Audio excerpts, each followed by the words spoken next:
الشيطان الرجيم بسم الله الرحمن الرحيم وَلَقَدْ آتَيْنَا مُوسَى الْكِتَابَ وَقَفَّيْنَا مِن بَعْدِهِ بِالرُّسُلِ، اور بے شک ہم نے موسیٰ کو کتاب دی اور اس کے بعد پے در پے رسول بھیجے۔ وَآتَيْنَا عِيسَى ابْنَ مَرْيَمَ الْبَيِّنَاتِ وَأَيَّدْنَاهُ بِرُوحِ الْقُدُسِ، اور ہم نے عیسیٰ ابن مریم کو کھلی کھلی نشانیاں دی اور روح القدس سے ان کی تائید کی۔ أَفَكُلَّمَا جَاءَكُمْ رَسُولٌ بِمَا لَا تَهْوَىٰ أَنفُسُكُمُ اسْتَكْبَرْتُمْ، پھر آخر یہ کیا معاملہ ہے کہ جب کبھی کوئی رسول تمہارے پاس کوئی ایسی بات لے کر آیا جو تمہاری نفسانی خواہشات کو پسند نہیں تھی تو تم اکڑ گئے۔ فَفَرِيقًا كَذَّبْتُمْ وَفَرِيقًا تَقْتُلُونَ، چنانچہ بعض انبیاء کو تم نے جھٹلایا اور بعض کو قتل کرتے رہے۔ اس آیت مبارکہ میں روح القدس ارشاد فرمایا کہ حضرت عیسیٰ علیہ السلام کو وَأَيَّدْنَاهُ بِرُوحِ الْقُدُسِ، اور روح القدس سے ان کی تائید کی۔ یہاں روح القدس کا لغوی معنی مقدس روح ہے، اور اس سے مراد حضرت جبرائیل علیہ السلام ہے۔ حضرت عیسیٰ علیہ السلام کو حضرت جبرائیل علیہ السلام کی یہ تائید حاصل تھی کہ وہ ان کے دشمنوں سے ان کی حفاظت کے لیے ان کے ساتھ رہتے تھے۔ وَقَالُوا قُلُوبُنَا غُلْفٌ، اور یہ لوگ کہتے ہیں کہ ہمارے دل غلاف میں ہیں۔ بل لعنهم اللہ بکفرہم فقلیلا ما یؤمنون، نہیں بلکہ ان کے کفر کی وجہ سے اللہ نے ان پر پھٹکار ڈال رکھی ہے، اس لیے وہ کم ہی ایمان لاتے ہیں۔ ان کا یہ جملہ کہ قلوبنا غلف، ہمارے دل غلاف میں ہیں، اس جملے کا ایک معنی تو یہ ہوتا ہے کہ وہ بطور تکبر کے اور اپنے آپ کو بڑا ظاہر کرنے کے یہ کہتے تھے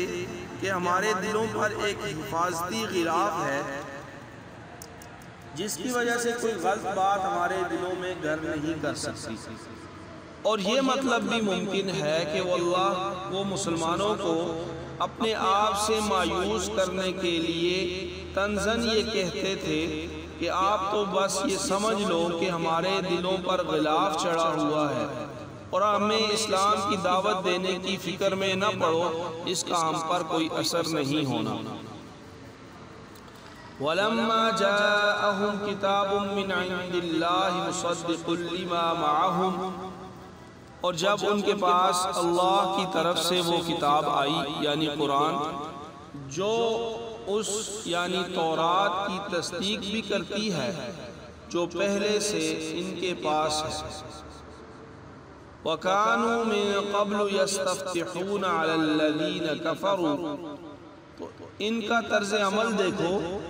کہ باوجود یہ خود شروع میں کافروں یعنی بت پرستوں کے خلاف اس کتاب کے حوالے سے اللہ سے فتح کی دعائیں مانگا کرتے تھے۔ فَلَمَّا جَاءَهُم مَّا عَرَفُوا كَفَرُوا بِهِ، مگر جب وہ چیز ان کے پاس آ گئی جسے انہوں نے پہچان بھی لیا تو اس کا انکار کر بیٹھے۔ فَلَعْنَةُ اللَّهِ عَلَى الْكَافِرِينَ، پس پھٹکار ہے اللہ کی ایسے کافروں پر۔ یہود کا طرز عمل یہ تھا کہ جب کبھی بھی کافروں سے یعنی بت پرستوں سے ان کی جنگ ہوتی یا بحث و مباحثہ ہوتا تو یہ دعا مانگا کرتے تھے کہ اللہ آپ نے تورات میں جس آخری نبی کی خبر دی ہے اسے جلدی بھیج دیجئے تاکہ ہم ان کے ساتھ مل کر ان بت پرستوں پر فتح حاصل کریں۔ لیکن جب وہ نبی یعنی حضرت محمد مصطفیٰ صلی اللہ علیہ وسلم امام الانبیاء خاتم الانبیاء تشریف لے آئے تو وہ اس حسد میں مبتلا ہو گئے کہ انہیں بنی اسرائیل کے بجائے بنی اسماعیل میں کیوں بھیجا گیا؟ چنانچہ یہ جان لینے کے باوجود کہ آن حضرت صلی اللہ علیہ وسلم پر وہ ساری علامتیں صادق آتی ہیں جو تورات میں نبی آخر الزمان حضرت محمد مصطفیٰ صلی اللہ علیہ وسلم کے بارے میں بیان کی گئی ہیں، لیکن اپنی ہٹ درمی، ضد، عناد اور تکبر کی وجہ سے انہوں نے آپ کو ماننے سے انکار کر دیا اور اللہ تعالیٰ کی رحمت سے دور ہو